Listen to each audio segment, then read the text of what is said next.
Well, we've been looking at some of the most finished parts of the layout.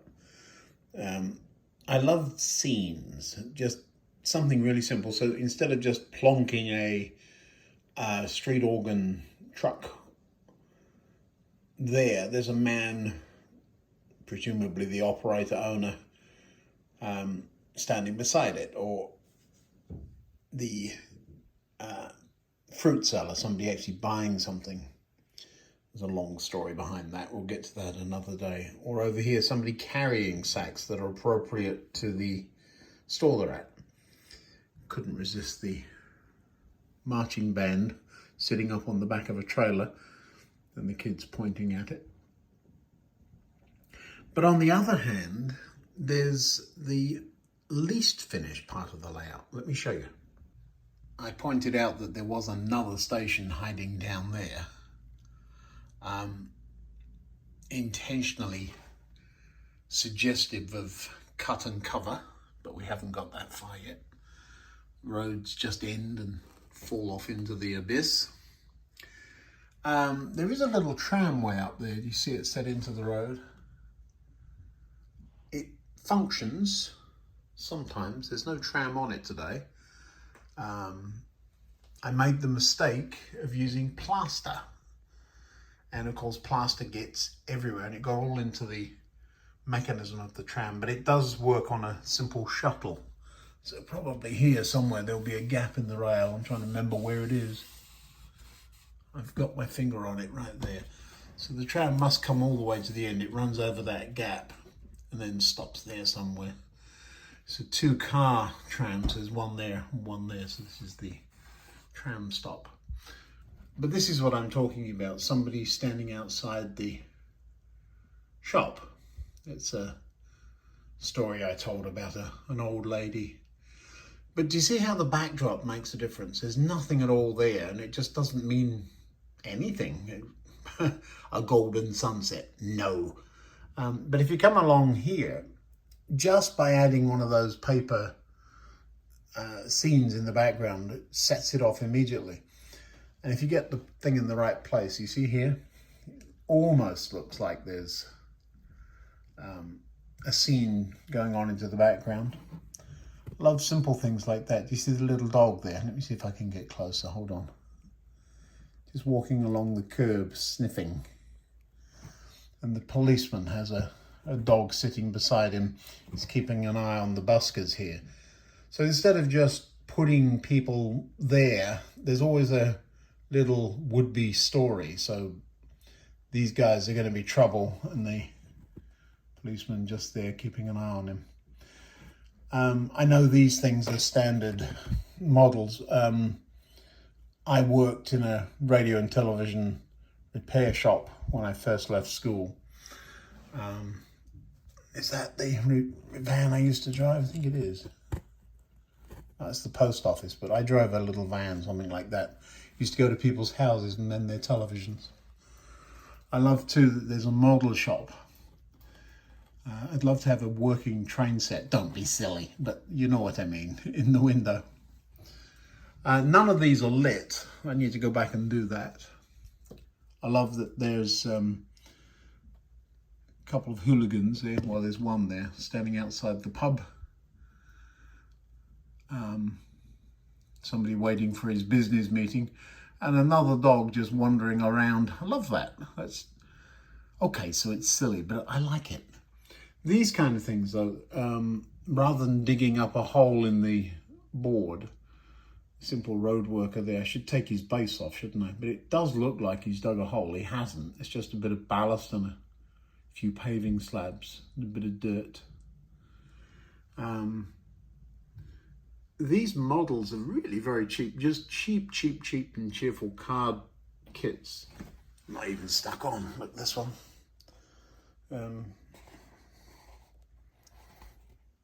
Nothing to them. Cost a couple of pounds, or dollars, I suppose. And again, more to come. So that's the end there of the railway. Not what that's doing there. East Kent, I guess, is it? It's got to be a bus. I think that's a bus tower. I'm intending to put a cricket field up here. You can't give massive amounts of space to something like that, but up on top of this hill, which is, so okay, let's put this in perspective. Main running deck, this is the just above the incline, and that's just above the incline. So the town, so to give it a bit of depth, if you like, the arches under here suggestive of suburban London again. So they really, the platforms stop right there, but you can't see that they do. So it looks like there's a station sort of hiding underneath the arches. I found this stuff in Germany. Have never seen it since. It's lovely, very easy to work with. I need to get some more of it. It was all broken up in the second-hand store, and so I just painted the cracks and made it look like it was supposed to be that way. When I'm working on the railway, I really have an engineering train that I move around, so it's got all my connectors and so on in that one. And there'd be another one somewhere of sleepers, another one of fish plates and so on. Some couplings there, and all the bits and pieces that you usually end up with laying around on the railway end up getting thrown into the truck. So that one missed. See that? So that's how we're doing. Total disaster of paper mache. So what I did is painted some glue on it and blew some scatter out here. It'll do for now, and we'll get to that another day. But everything is under construction. One of the things about how do you keep motivated to just keep going? Well, one of the ways you don't do it is by spending days and days and days on insulators. So there's lots of them in there, and I've had to cut them all off the sprue. I still want to know, is it a plural? What's the plural of sprue? Is it sprues or just sprue? But you vary things. You do that for 1 minute. You come and stick a dog and his sheep with the shepherd up on a hillside, and then you move on to something else. You try and tie the tunnel mouth in. It's fairly fixed. I need a little hedge along the top. Something going on here.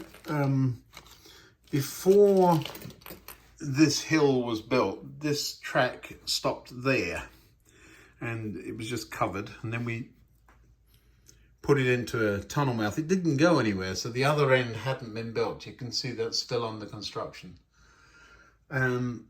And so here there was an engine shed, the same engine shed that is rather beaten up, but is sitting over there these days beside the big station.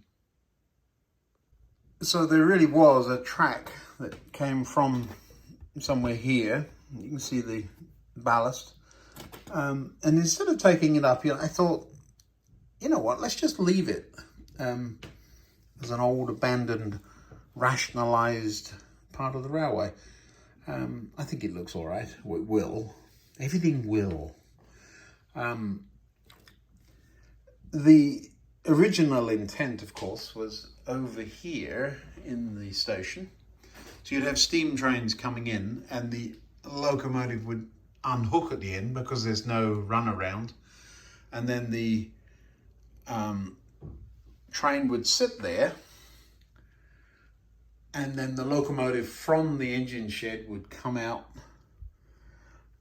hook up to the carriages, which would be sitting here somewhere, and then in theory tow the train off, and it would have to go off on the main line because at that time that didn't go anywhere. And then the other locomotive would then, I'm pointing where you can't see, the other locomotive that would have been now released from way back there would, come on focus, would then run along this track off into its engine shed there and wait for the train to come back. And of course, over here in the big station, there was plenty of opportunity to run around the train and tow it back again. And again, the rather big station, it can take a 5 or 6 car train quite nicely, with 4 platforms, 1, 2, 3 and 4. Whilst there was a main line, it ended right there where the ballast runs out. That's as far as the layout went. The scissor crossing existed. It was actually the very first junction I built. Totally easy to do, of course. But cutting these little lengths was a real challenge. I didn't know how to do it. But the layout ended here. And you can see there's the join in the board before all of that much got added. But this bit, right next to that, did you see that? Right next to the main lines that ended here. Right there, this went off to that fiddle yard that we looked at the other day. So really, this platform 4 was the only one operational. And there isn't a runaround on that. So the trains would come in. In practice, what would happen is they would come over this junction before I went to DCC. The locomotive would sit out here somewhere, uncouple, and then you'd leave the 3 carriages there. And really the only option I had was to bring the locomotive here and go around and get the carriages. So it was a little bit silly. But since I've gone more with EMUs, it makes a whole lot more sense. I suppose the railway really did rationalise and makes a lot more sense the way it operates these days. And so the remnants of the steam era really do show. Very, very loosely set in the southern region and very, very loosely set at my childhood, as are most model railways of people of my age, I suppose. So both those liveries would have been around when I was a child. That's supposed to be me. Let me see if I can get over the signal to you. There you go. That's supposed to be me train spotting at the end of the station. And this is one of my, you see this little bit of ballast? I don't know where it keeps coming from. It's all over the platforms. This is all stuck down, so there's another piece there. Kicks up from somewhere. Anyway, I've waffled on enough.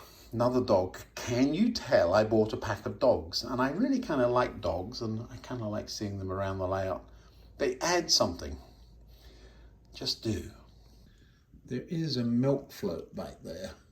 I used to have one that would come up our street. And that car there, is that a Ford Popular? I think it is, hiding back there. It was my dad's first car. He didn't drive until quite late in life. The street organ, that's one of my other interests. I'd love to, not that big, I'd love to build one. I don't know if I've quite got the woodworking skills to do it, but oh, so many hobbies and so many projects. So little time. Now then, I hope you enjoy just a little look around. I will get a train running. We'll run the night mail for you. Let me get everything turned on and we'll just give it a whiz round so that, again, you see a train running. So we'll do this with the computer. This is the Class 40 with the 4 Royal Mail carriages behind it. And what I'll do, I can find where the mouse has gone. The mouse is down here with my tape. I was trying to operate the computer with my tape measure. The mouse is right here. What we'll do is we'll move it into the main station there. That'll take it a good ways round. And we'll just, you click on it and tell it you want it there, that way round. So you'll hear all of the point motors working, and then the locomotive will take off. Well, it would, but here's a little thing. That locomotive has a decoder in it that I believe what has happened is that the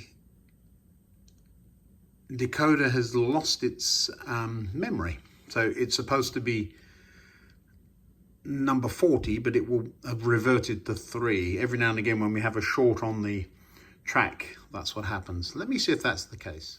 Yes, it seems that's the case. So we'll drive it manually, but the computer won't know.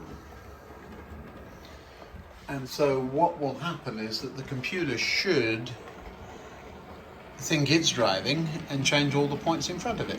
So we'll give that a go and see what happens. Love this locomotive. It's one of the more expensive that I've ever paid for, but you have to, don't you?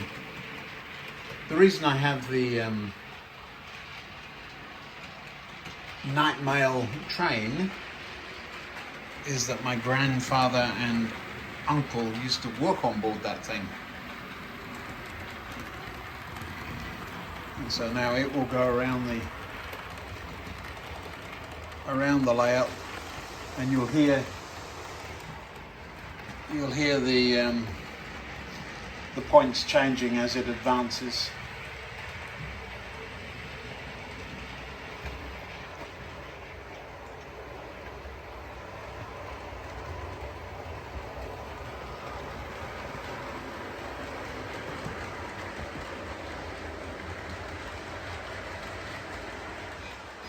And it's going to come past that, well, it's under there right now, but it's going to come past that unfinished corner.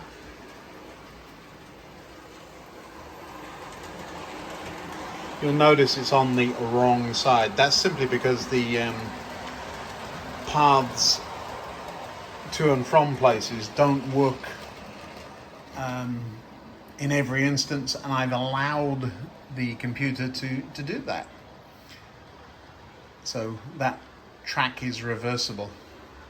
Now it isn't going to come all the way back because it has found a shortcut. There is a line that goes off the reversing loop, and it's found it. Oh, it's left its carriages behind somewhere. Oh, that's fun, isn't it? I wonder where they went. Did it lose its coupling? No. We'll find that and see what happened. Hold on. Well, I've no idea what happened there. It's gone and found them, just backed it up, and they hooked up, and they're just fine. Well, things happen on a model railway, of course, and for some reason they came uncoupled on the downward run, so it had to back up and hook them up again. Here we go now. It's going slower because, of course, it's going to stop in the station. We'll watch it go under here, I think.